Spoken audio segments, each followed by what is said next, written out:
In a tiny, dimly lit apartment on the edge of town, Emily sat beside her mother's bed. Grace, her mother, lay with her eyes closed, her face pale and lined with exhaustion.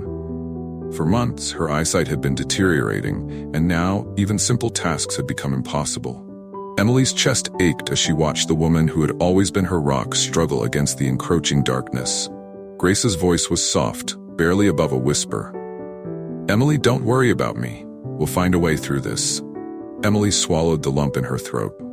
"I'm not giving up, Mom. I promise I'll do whatever it takes to get you the surgery." That night, Emily knelt by her bed, clasping her hands tightly in prayer.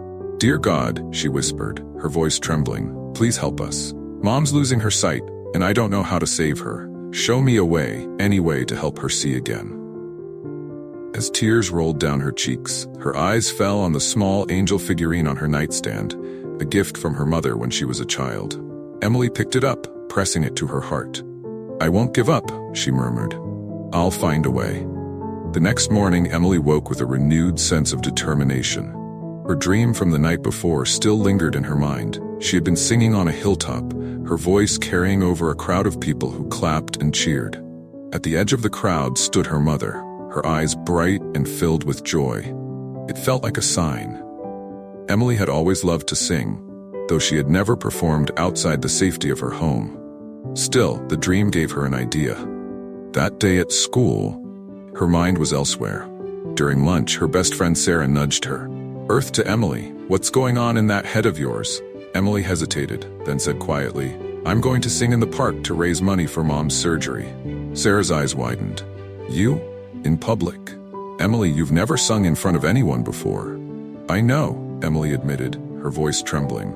"But I don't have a choice. If I don't try, we'll never be able to afford the surgery." Sarah's expression softened.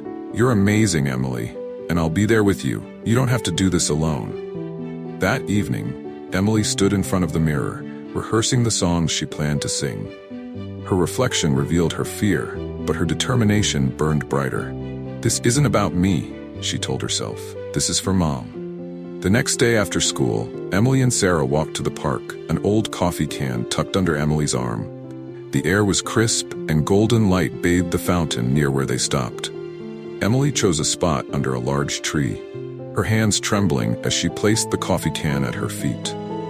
"You've got this," Sarah said, squeezing Emily's shoulder. Emily took a deep breath and began to sing.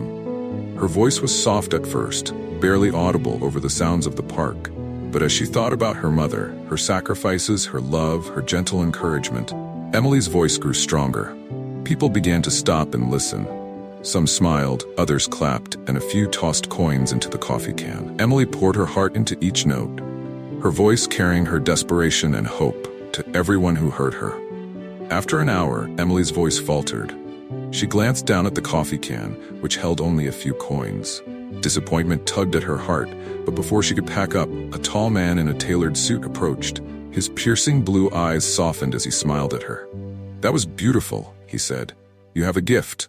Emily blushed, clutching the coffee can. "Thank you," she said quietly. "What's your name?" "Emily." "Well, Emily, what are you singing for?" She hesitated before replying, "My mom. She's losing her eyesight, and we can't afford the surgery. I'm trying to raise money to help her." The man's expression shifted, his kindness deepening. "That's an incredible thing you're doing, and it just so happens that I own a music venue downtown. We're always looking for talented performers. If you're willing to sing at my venue, we'll pay you well. It could be enough to cover your mom's surgery." Emily stared at him, stunned. "You'd really let me do that?" "Absolutely. Talent like yours deserves to be shared." Over the next few weeks, Emily's life changed dramatically. She performed regularly at the man's venue, a cozy space filled with music lovers. Each night, the audience grew larger, drawn by the story of the young girl singing to save her mother's sight. Her confidence blossomed, and her voice became more powerful with each performance. The audience wasn't just listening, they were feeling every word, every emotion Emily poured into her songs. One night, as Emily finished a particularly moving ballad, the crowd erupted into a standing ovation. She looked out and saw her mother in the audience, her face glowing with pride despite the shadows of her failing vision. Tears filled Emily's eyes as she bowed, her heart bursting with gratitude. Within months, Emily had raised enough money for the surgery. On the day of the procedure, she stayed by her mother's side, holding her hand tightly as the doctors prepared her. "You don't have to be scared, Mom," Emily said softly. "Everything's going to be okay." Grace smiled weakly. "I'm not scared, Emily. I'm proud. You've done so much for me. I don't know how I'll ever repay you." "You don't have to," Emily replied, her voice breaking. "This is what family does."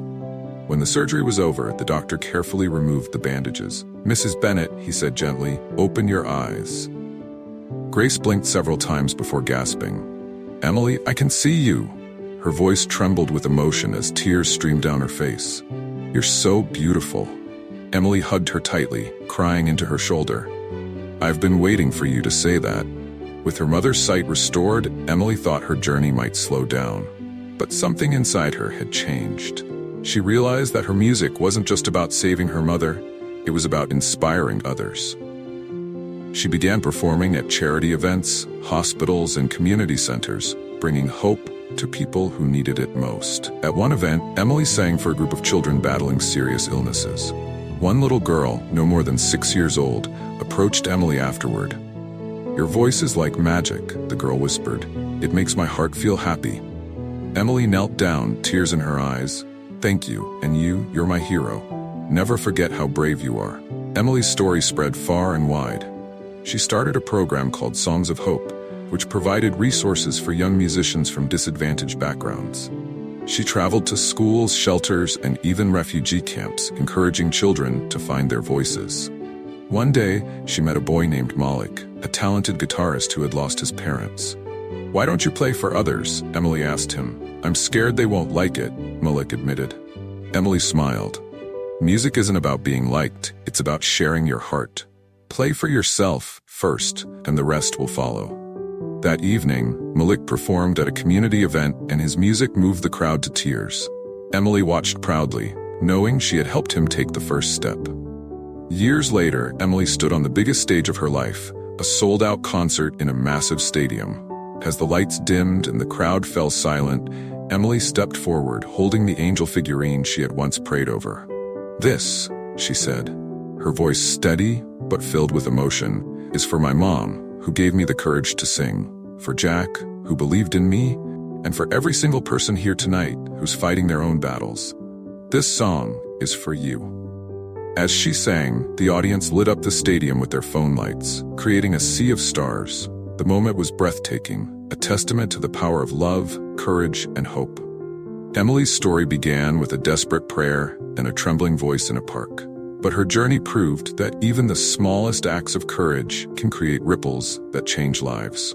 Her music became a bridge between her personal struggles and the struggles of others, reminding us all that we are never truly alone. What about you? Have you ever found strength in the face of fear? Emily's story challenges us to find our voices, share our stories, and believe in the power of love to heal and transform.